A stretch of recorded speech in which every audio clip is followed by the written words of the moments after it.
Ready to roll? Let's run it. Start that intro.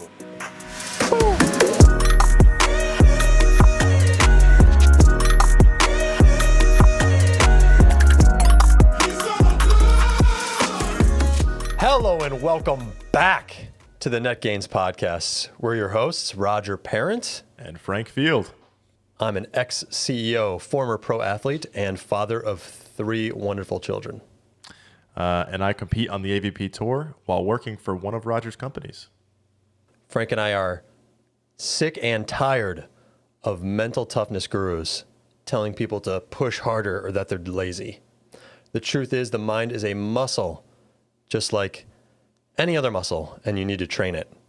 That's what we're trying to do. Give you simple, digestible tips on how highly successful people train their minds. Be sure to like, follow, subscribe, comment, email, tell your friends, because we're teaching people how to do some really cool things. So join the movement and let's make it happen. Or don't, because we love adversity. We love adversity. I needed that one today. I needed a nice little guttural. We love adversity.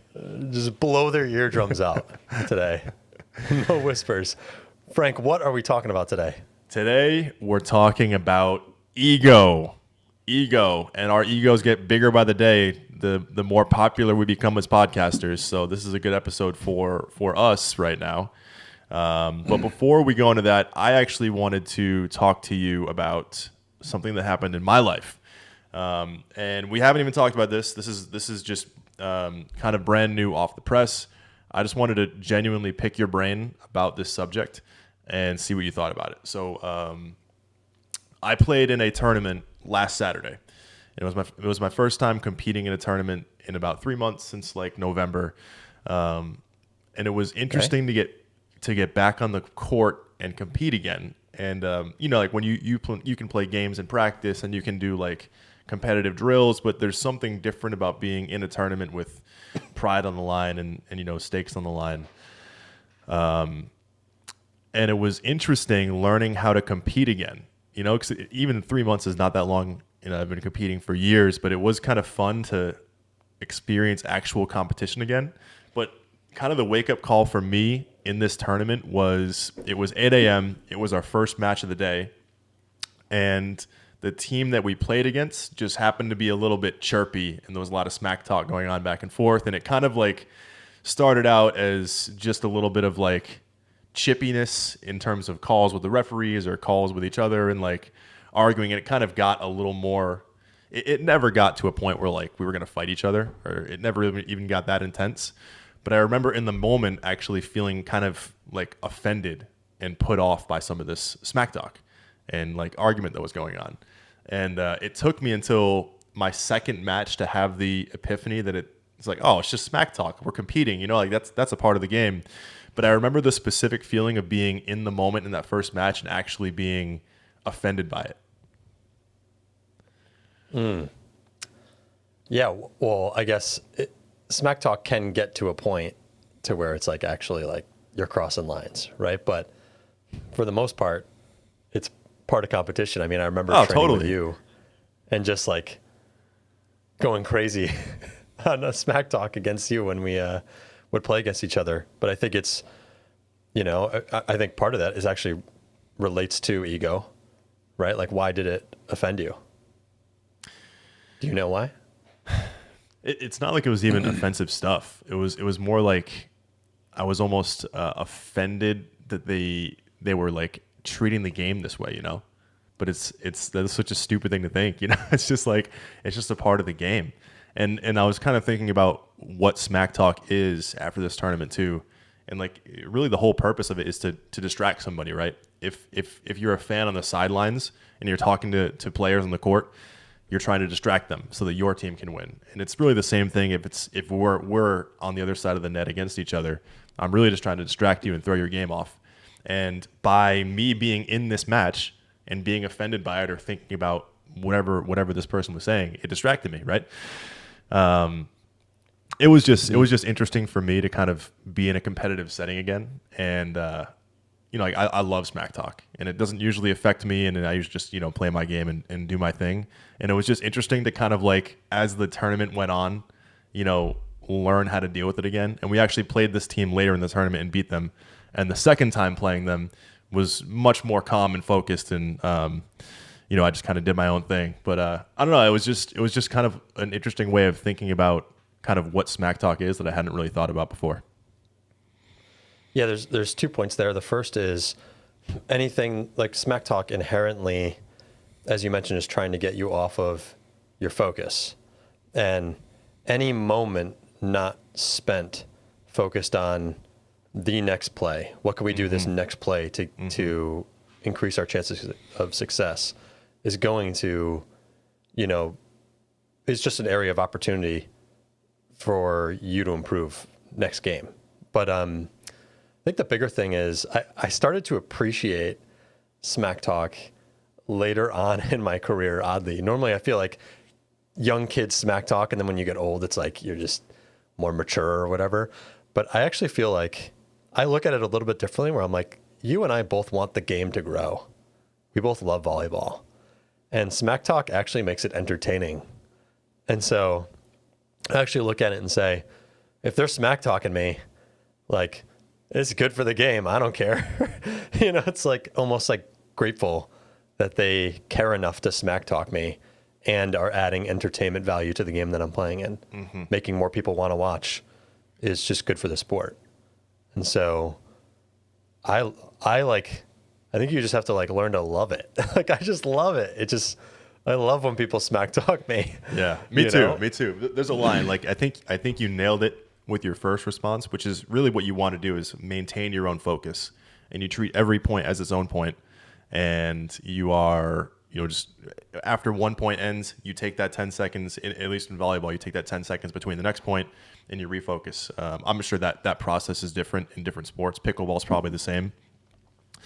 But in the end, all it is just someone trying to distract you for 1 point and then get you off your game. Even if you're just 5% worse for 1 point, they won that point with smack talk, Yeah, well, I mean, every sport I feel like has gotten a little bit softer from where it used to be, right? Like, remember, like, Karch Karai tearing down the volleyball net back in the day or whatever.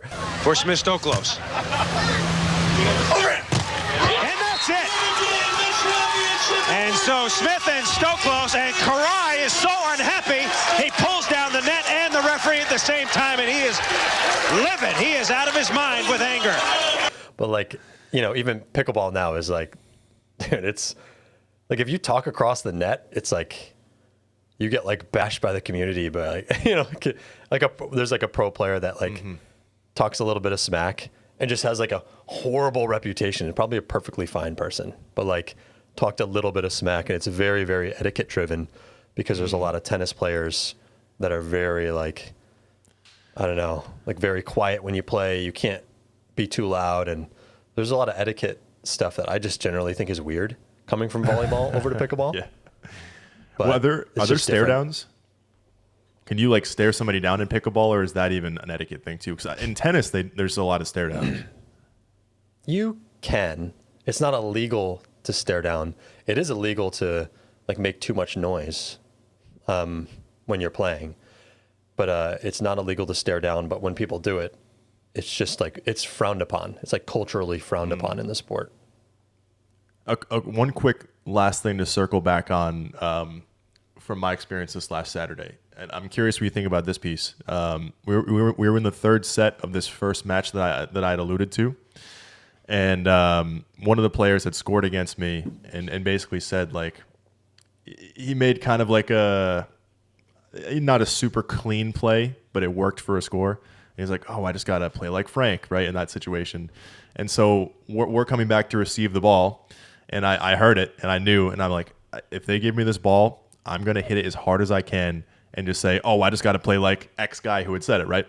And so lo and behold, I receive the ball, I hammer it angle, and then I say what I had in mind. And so in that play, it worked, but I think thinking back on that, it was probably not the best thing to do, to be thinking about your next piece of smack talk instead of focusing on the point. And I don't know if there's there's really good smack talkers out there, and I wonder if they are kind of thinking about their next line mid-game. But there has to be, I guess, a balance of doing that plus focusing on you as well. I think the bigger issue there is that you predetermined what you were going to do with the ball before you did it. I know, it could have backfired. Right? But if you do it well enough, I mean, it can work.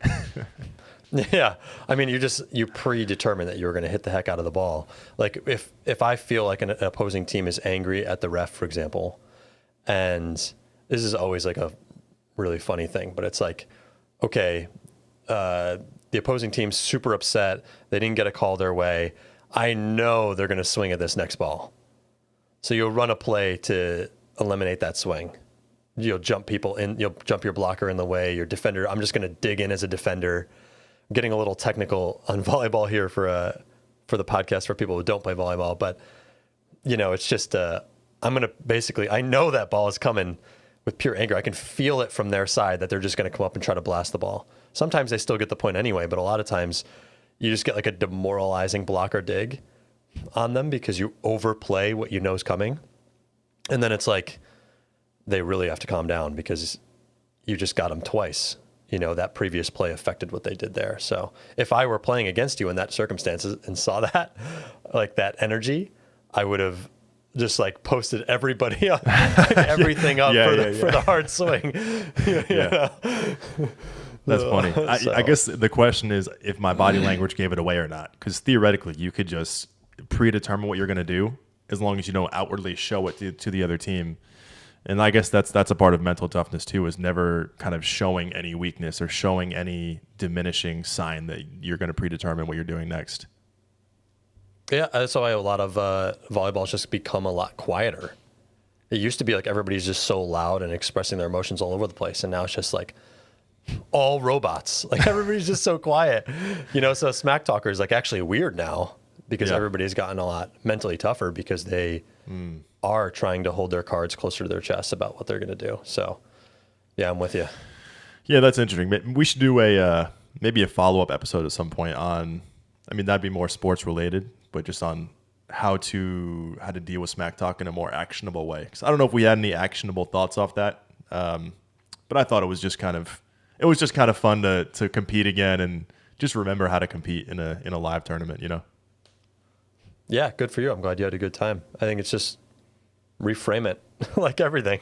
Yeah. Well, there's just nothing better. And we ended up going to the finals, so it turned out great. But there's just something about it, man, when it's just you versus somebody else and only one person can win. And oh man, I love it so much. Yeah, it is. Competition is, when not super toxic, is just an incredible feeling. Mm-hmm. Just being able to compete at a high level at anything at all, even in business, like when I'm doing like high level business analysis, it just feels good. Mm-hmm. I don't know, there's something to it. It's almost just like challenging yourself. Maybe it's just as simple as that, where you just challenge yourself to complete a goal. Like the goal of a sport is winning. The goal in your analysis is like, I'm going to land this account, or I'm going to scale this business. There's just something rewarding about challenging yourself to do that and then coming through. Yeah, you get that huge hit of dopamine when you self-identify that you are doing things that you previously couldn't do. Mm-hmm. Yeah. We can jump into our Newsworthy Legends because we have a couple of guys that did some rewarding stuff. Yeah, you actually brought both of these to the table, so I'll let you intro them both because I did. I'm carrying the podcast. Yeah. Of course, per it's usual. About time you did some research. All right, so the first guy we got is a custodian, and I believe he's from Maine. So basically, he had a job in telecommunications. He got laid off, and then he was hired as a custodian at this middle school, and he started teaching chess after school to the kids. And ironically, his name is Bishop, which is kind of funny. But they just NBC did a story on him, and basically he's just, putting in all this extra time to help these kids. And they had, they're state champions multiple years. They've had a top 15 finish at nationals. It was just really cool to seeing a guy give back to the community like that. And they asked a student for the most impactful thing they've learned from Bishop throughout the teachings. And he had a pretty good quote, and it was, when you find a good move, make a better one. Damn. That's a good quote. This kid was like, I love chess. whatever, like 13 years old and dropped a quote like that. I was like, damn, all right. Yeah. Yeah, that's a good quote. And I think there's something incredibly fulfilling. Well, it just is in general about teaching kids like that and seeing, because the leaps that kids can make are so drastic that it's like, you know, a year ago, my son could not hit a pickleball over the net back to me. And now him and I are like having rallies back and forth. And I'm like, this is incredible. You know, it's just because him and I have played a bunch together. So just like seeing progression in kids is really fulfilling. That's pretty nice. The top 15 finishes at nationals, were those him or the kids? The kids. Oh, that's amazing. Even more amazing for him. So you play chess too? Yeah. I mean, I'm not great at chess, but I really love it. It's something that I Same. wish I had more time to play. I know there's all those like moves and plays and like scripted actions you can take in chess. I don't know any of those, but I do love the like that complex thought pattern of like you have to think 3 moves ahead and think about what your opponent's going to do, and I love that stuff, man. Yeah, a lot of major risk reward too. Like you're setting traps basically in hopes that the opponent doesn't understand what you're doing. Yeah. So, yeah, it's fun. I definitely love like the patterns of it, the openings and all of that, but I just would love to learn it more, but I have not had the time to do so. Someday. So second one, this is more of just a feel-good story. This was from, I think, a few months ago. But again, I found this on NBC. And this guy was in town for a funeral and went to a local diner after. And as an act of kindness, he left a $10,000 tip for the server. $10,000. So he obviously requested that be split evenly among the staff. But it's like a pretty amazing thing to do, and asked to be made anonymous too. Wow. Further proof that tipping's out of control, huh? Wait, hey, I was going to ask you that because I think you're going to have thoughts on this. Are you pro or anti-tip? And I don't mean you specifically tipping. I mean the industry of tipping. I am very pro paying people a great wage. Yes. And ensuring they can make great money. Yeah. But very anti going to a takeout place and getting peer pressured to give a 20% tip. Yeah, I totally agree. If you need that to pay your workers, good enough. So there's a local bagel shop near me. Yeah, there's a local bagel shop near me that is like absolutely incredible, but they like doubled their prices. I mean, it's like a bagel sandwich is like literally $12, and I'm like, it's just absolutely absurd for just a bagel and 2 eggs and a piece of bacon or whatever, even though it's delicious. Wait, is it a fresh egg or is it one of those like pre-made patties? No, it's a fresh egg. It's made fresh, but it's whatever. They've increased their prices pretty significantly, and introduced the tip system at like the same time, like the new software or whatever. But I mean, as a business owner, they get sold on the fact that these tipping softwares say increase your average order size by 10% because you're going to have a variety of tips and stuff. And so it's just like, they know that peer pressure exists. It's not enough to typically stop people from going there. And it's like, as a business owner, it's like free money per se to just increase your order pay size. Your employees even less, right? Let the customers pay them, pay their salaries. Yeah, it's tough. I more or less just struggle with takeout, right? Like when someone is serving me and they're cleaning up after me and waiting on me and refilling my water, absolutely, I want to give them a great tip. But giving the same percentage tip to someone who's simply just grabbed the order and brought it to me as takeout is like tough for me. Yeah. I'll just say this. I went to a sushi place near me in Manhattan Beach, and it was incredible. Like incredible food, but the wait staff was incredible. And they kind of had a system where it was not, you didn't have one server. It was kind of everybody just taking your meal out as it came, taking orders like refills, blah, blah, blah. And it was like the best wait staff service I'd ever had in my life. And I actually said to my girlfriend at the time, like, I'm going to tip this person like 35%. I was just so happy. And then I come to find out I get the bill, and they actually didn't allow tips. And it was one of those restaurants where it's the servers are paid a wage and they don't get a tip on top of that. There wasn't even a place on the receipt to give a tip if I wanted to. And I just thought it was so interesting that it was like the one time I had amazing service and wanted to give an astronomical tip, it was because a system was in place without tips. Yeah, I wonder if that's why you I think it got is such amazing service, you know, an amazing culture, and they feel like they're getting a better wage. You know, I used to work in food whatever. service. I don't know if you did too, but I mean, dude, like the way you get tipped. Worked at Subway Yeah, that's right. That's for right. almost 4 years. Cracker Barrel for me. But just Nice. like the way your mood throughout a shift is so dependent on what people choose to tip you. It just made perfect sense to me that this sushi place I went to had amazing and happy workers that weren't relying on tips. So I'm all for it if that's possible. Yeah, I mean, I think it's great. Even if they bake it into their pricing, like just Yeah, make it totally. simpler for the consumer, and pay them well, pay the Yeah. people well. All right, you want to get into ego? Ego basics, baby. This is one of the first episodes we had talking about too. You're a big ego guy. Mm-hmm. I have a massive ego. You have a massive ego, and you also love to identify other people that have massive egos. That's what people with egos do. They just point fingers everywhere else and say everyone has the ego to put down. Yeah, that's right. Yeah, so we'll jump right into ego basics. Want to just define it first, which is an ego is a person's sense of self-esteem or self-importance.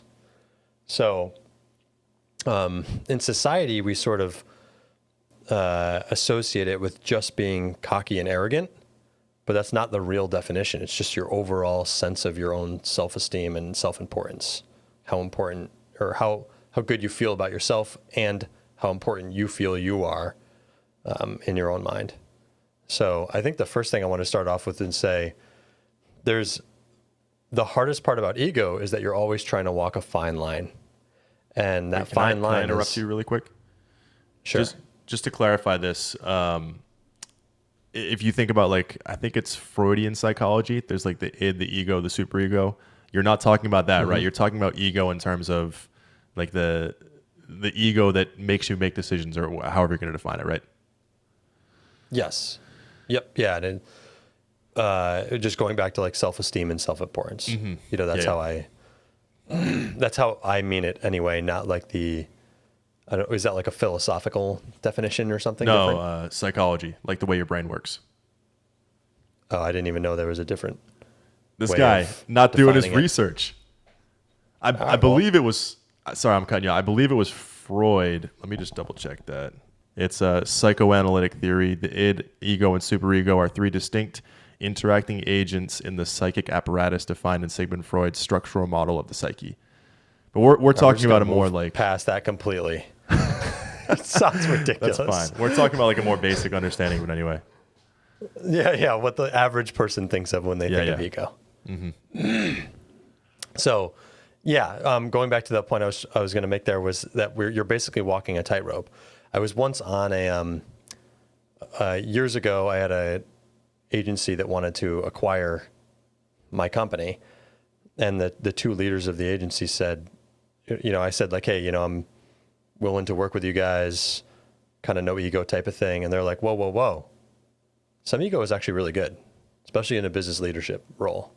You got to have some ego. We need you to act decisively. We need you to be confident in your decisions.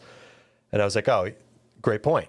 I am absolutely willing to act decisively and be confident in my business acumen. But I try not to get to the point of being toxic or not listening to other people or not willing to delegate and all of those things.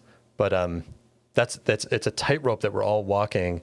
That if you don't have enough ego and enough feeling of self-esteem and self-importance, you really need to work on your self-esteem and you are not acting decisively, you're not confident enough, and it actually can wreck your progress if you're consistently beating yourself down.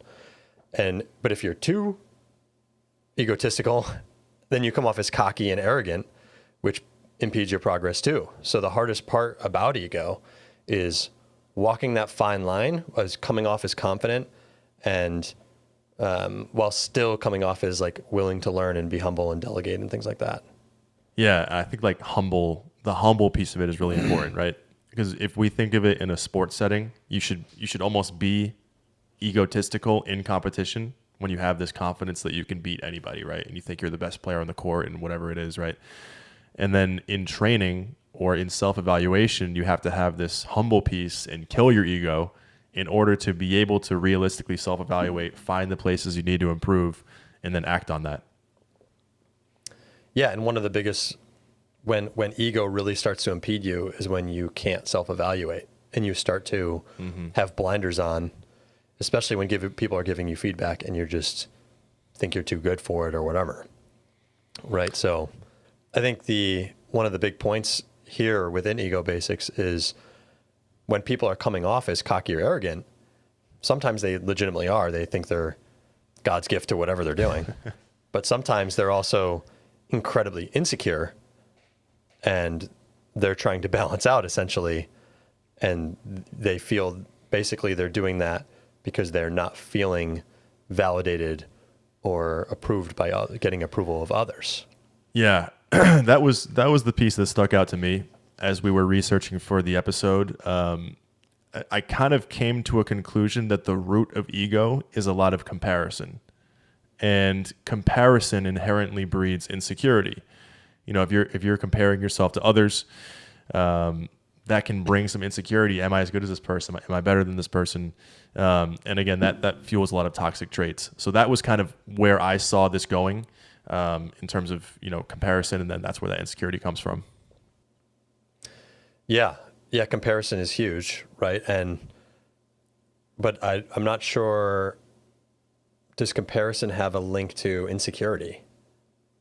Is it because you're comparing yourself to not, because I feel like insecurity is largely like you're not feeling either validated or that feeling of self-importance. And so you're feeling insecure, maybe why? Because you're comparing yourself to someone that is so unrealistically better or whatever. There's a point there. That could lead you to feeling insecure when you're comparing up too much to, like, for example, if I compare myself consistently to the best pickleball player out there, Ben Johns, I'm going to consistently feel like I stink, right? Like if that's my comparison right now. Is Ben Johns the GOAT? Totally. Okay.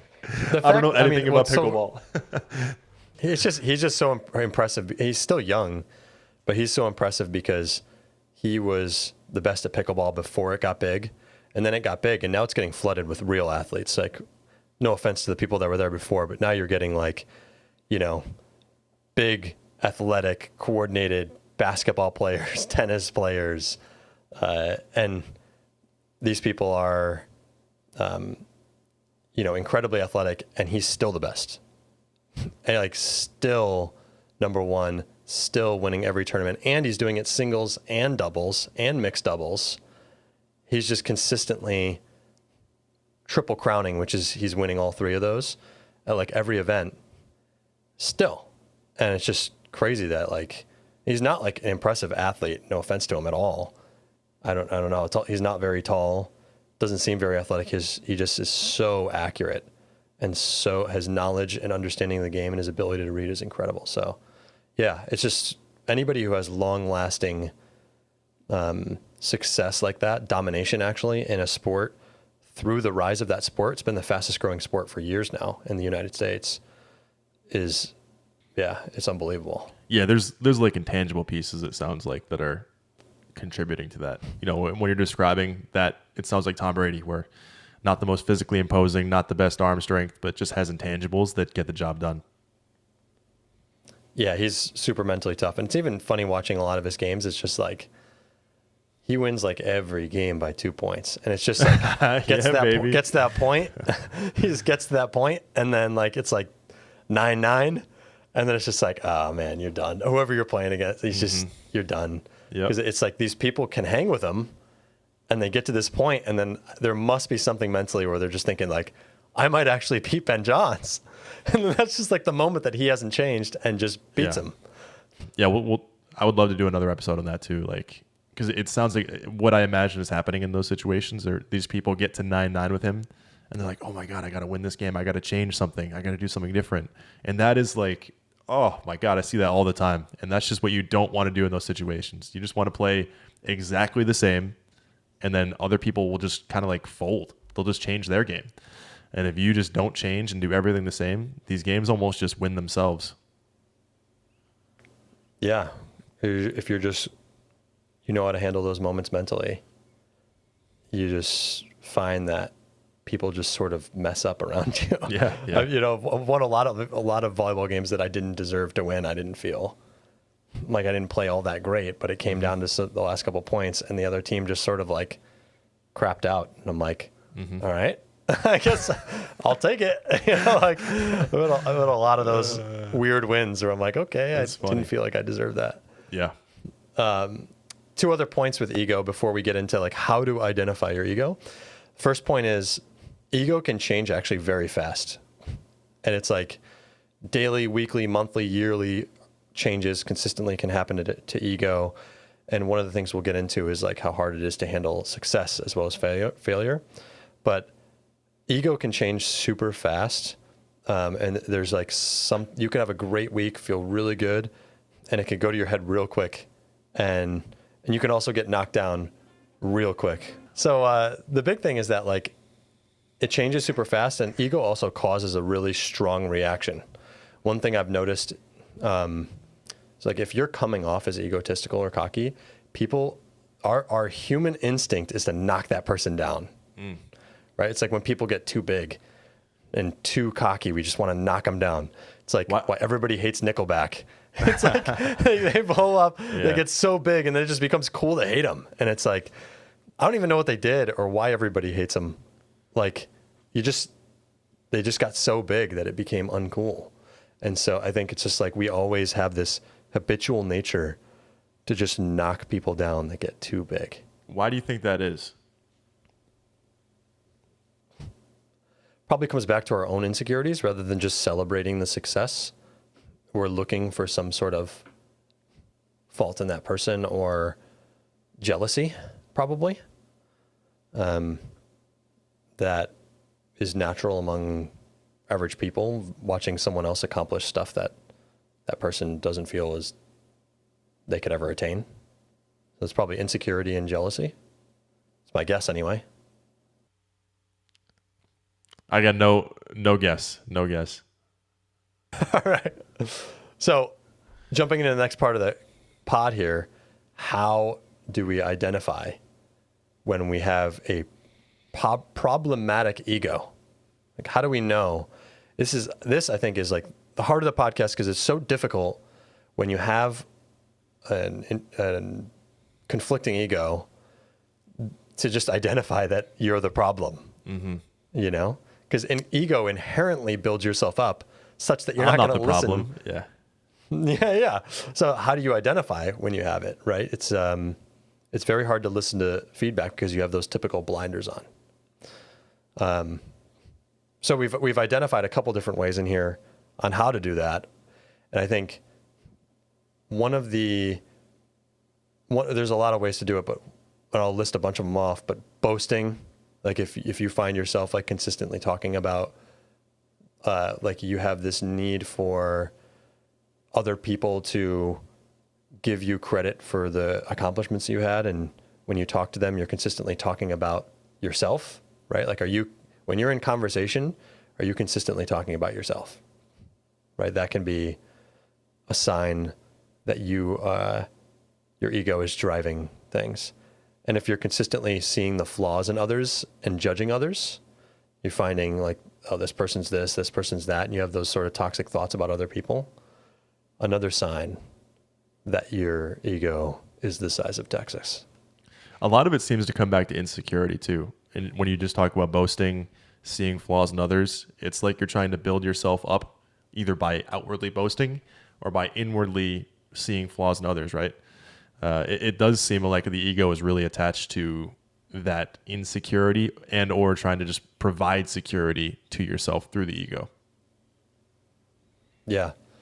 Yeah, totally. And not being acutely aware of other people's reactions. Just, I think that like in order to identify these things, you have to try and be aware, because I think people give you a lot of signs when you're coming off this way. Mm-hmm. Like, are they leaving the conversation, walking away? It's like hard to talk. It's a bad vibe. Those people aren't asking to hang out. You know, I was experiencing this on a business call recently.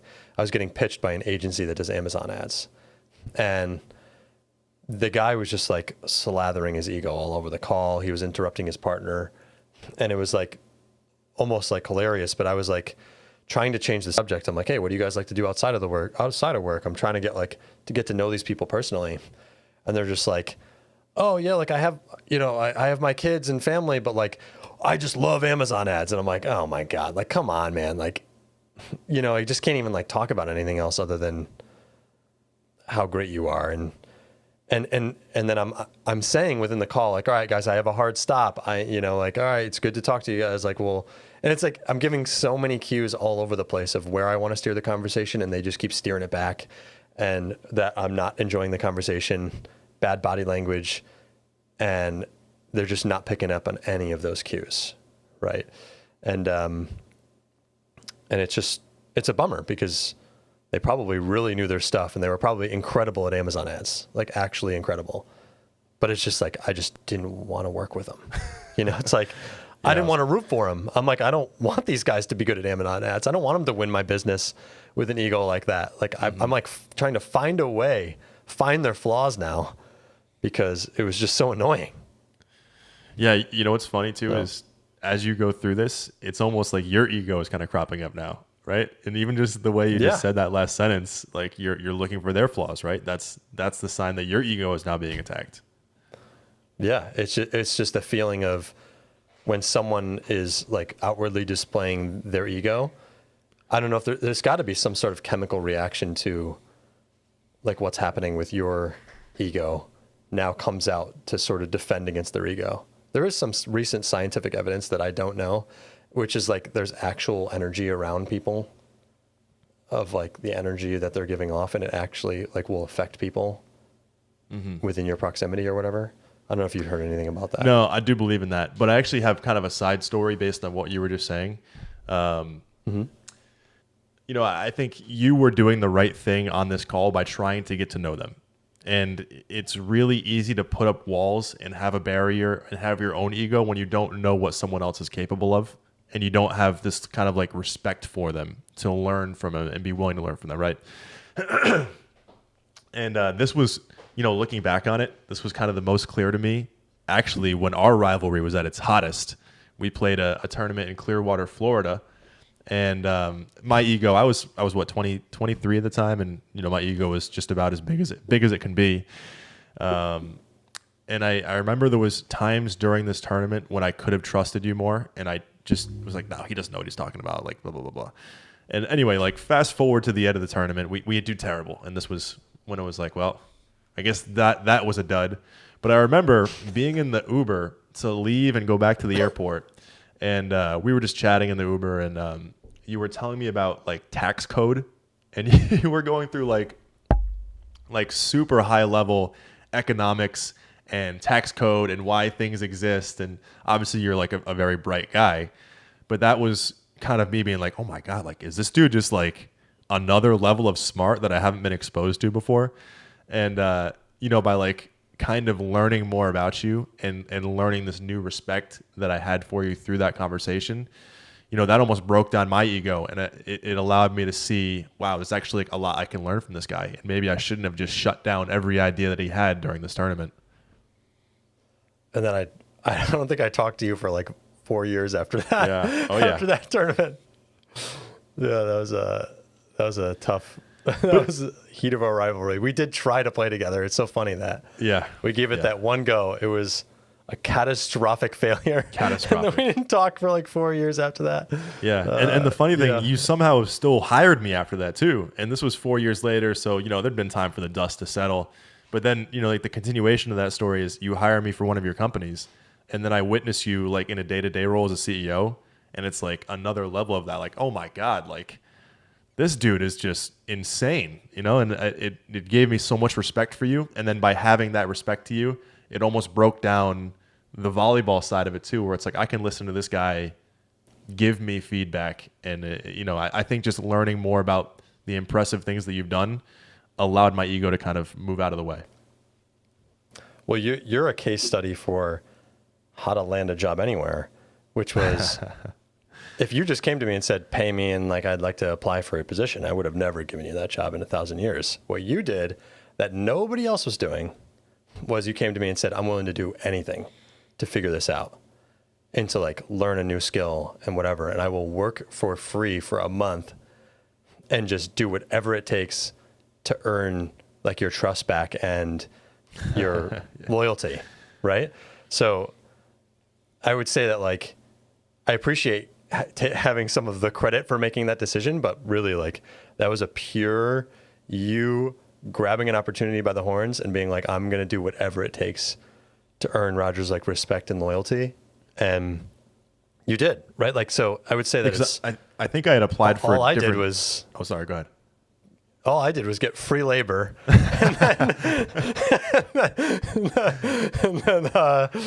then just make the decision to hire you because you were doing a great job, Yeah. But I so think I I look applied at you for as the one who did that. I applied for a different position and had no experience and didn't get the job. And I think I was just like, well, it was COVID at this time. I had nothing to do. And I was like, well, shoot, just let me work for free and I'll see if I can figure this out, Yeah. Yeah. That was a, I've told a lot of people that story simply because it's like you just got your foot in the door. You got your foot in the door and earned yourself an opportunity at a company that would treat you right and grow you where you can make decent money. And I think that's just like the ultimate. Most people are not willing to take that risk, to put up that time or whatever. And you just figured it out. So yeah, appreciate the credit, but I feel like the credit is in your court on that one. I'll take it. But, in like, in a realer sense, it more so is like that was an ego humbling experience too, just to expose myself to something really hard. And shoot, you can't have an ego when you come into something with no experience, Yeah. Yeah, you did. You definitely did.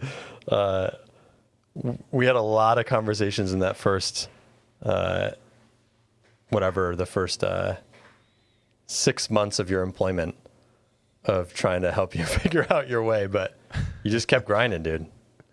All right. So we've talked about kind of the ego basics and how to identify when your ego is the size of Texas.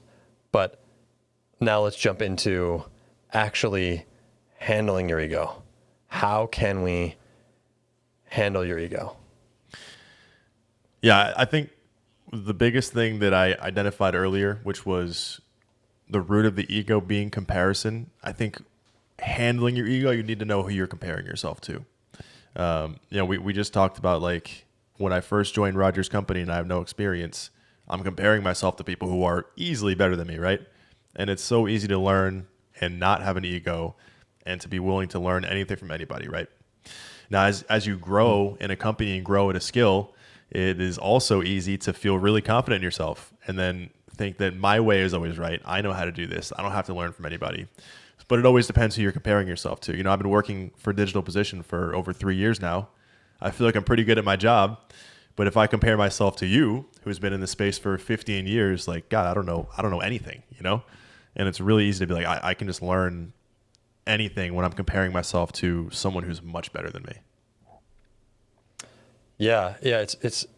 It's interesting because, you compare to someone that's much better than you and it sort of humbles you. Yeah, You totally. compare yourself to someone who's worse than you and it builds it up. So you sort of like need a mix. You need that mix to continue to walk that tightrope that we've been talking about of not becoming too one-sided or the other. Because I think that the number one killer of businesses is ego. That I see this time and time again. Some e-commerce startup, some business startup becomes successful. They get to a certain point. The owner then thinks they know everything, and then the company implodes.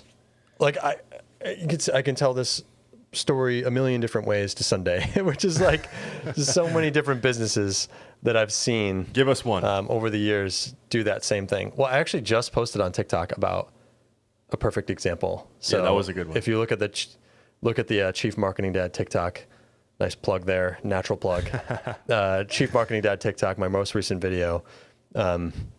I talked about a $180 million company becoming a $600 million company, and then just like internal politics and ego and all of that took over, and then they're just firing everyone, and boom, it's just like even companies at scale, consistently ego and internal politics can just crush organizations. I feel like you want to say something. No, I think it's a great point, but how do you fight that? When let's think about it from a scaling a company perspective, right? So you scale from, I guess we can look at however you want to take this question, but you scale from a solo venture company to 5 employees to 10 employees. Obviously you can get an ego involved in that once you start seeing success, but there's always going to be new plateaus. So how do you kind of like combat that, kill that ego, and then be willing to continue learning? Yeah, there's significant inflection points in business from first employee to 5, 12, 20, and 30, at least from my journey.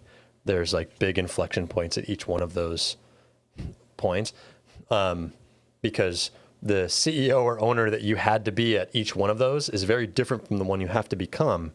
So you now have to become something different at every stage. In the very beginning, I'm in here doing everything, right? And then by 30 employees, you need to trust your leadership team. You got to delegate everything because you just got to set the vision. And if you're involved in the day-to-day, super overwhelming. You just can't do it. There's not enough time in the day for you to manage yourself, 30 different employees and 100 accounts and all that.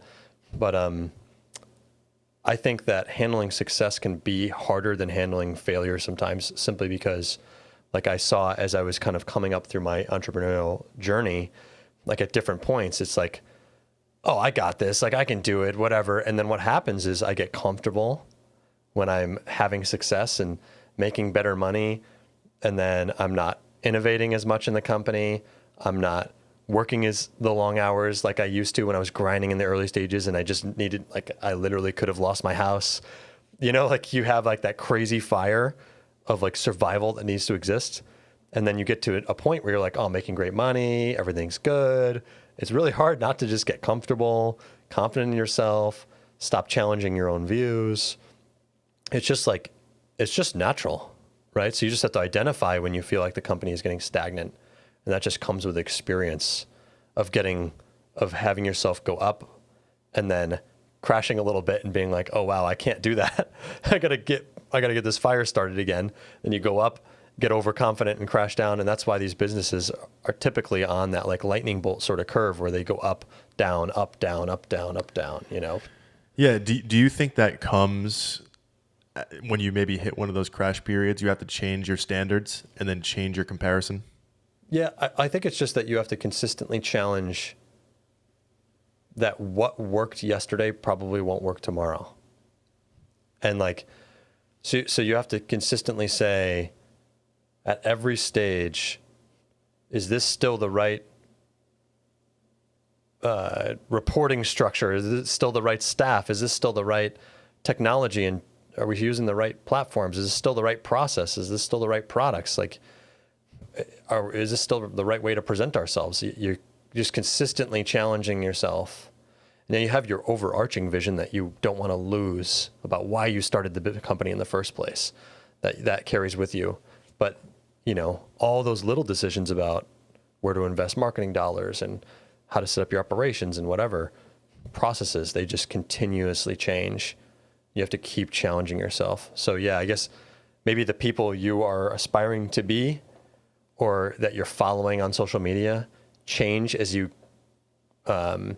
hit different tiers, because the people you were listening to at a 5-employee company, maybe you related to then, And then you don't relate to them anymore when you have 20 employees, you know? And so you have to follow different people to help get you the knowledge needed to tackle that step of the ladder.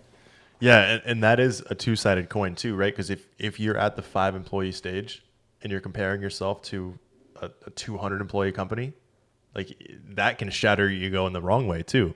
Because now it's like you're comparing yourself to these processes and these standards that are just unattainable with where you're at, and that can be crazy. Like it can be overwhelming to think, man, I'll never get to this point, right?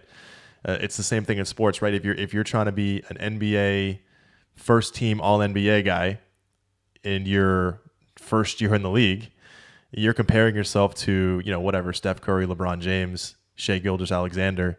If you don't have that yet, you don't have that skill set. It's overwhelming to think, oh my God, I have to do so many changes to my game and my diet and my workout habits to be this. So maybe there are kind of tiers that you compare yourself to for steady growth all the way up. Yeah, like a good example right now is I'm trying to learn pickleball at a high level, at like a pro level. And I literally have been every morning doing about 400 or 500 balls, doing my backhand only for about 3 weeks straight. Just one shot over and over and over and over and over until I feel it right. And I'm recording myself and then putting my recording against someone else who is just better at backhands than me, like the top pro players. And then I'm just looking at it. Does it look the same or not? Does it look the same or not? Does it look the same or not? And it's like I had to take one step back and literally spray balls all over the gym until I can sort of learn how to like retrain myself to have a better stroke. But it just takes an identification that like my backhand stinks. And so I got to get it better.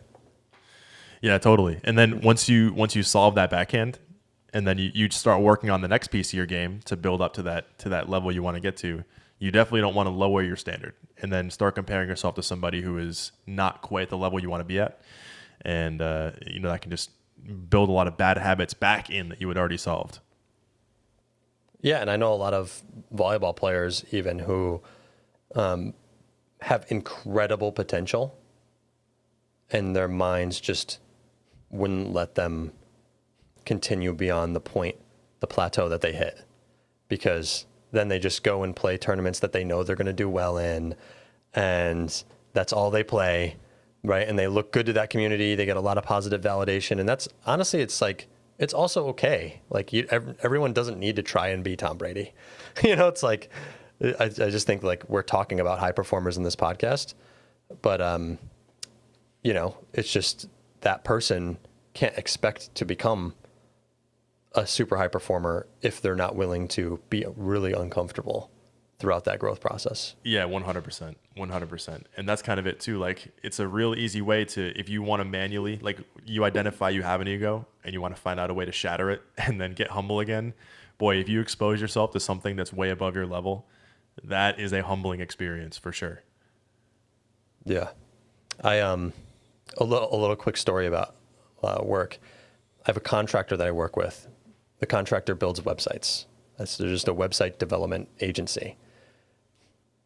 I have a client who was getting a little frustrated with them because they were saying, what have you guys been working on? Like what has been completed out of the list of the things that we sent you, and what has not been completed?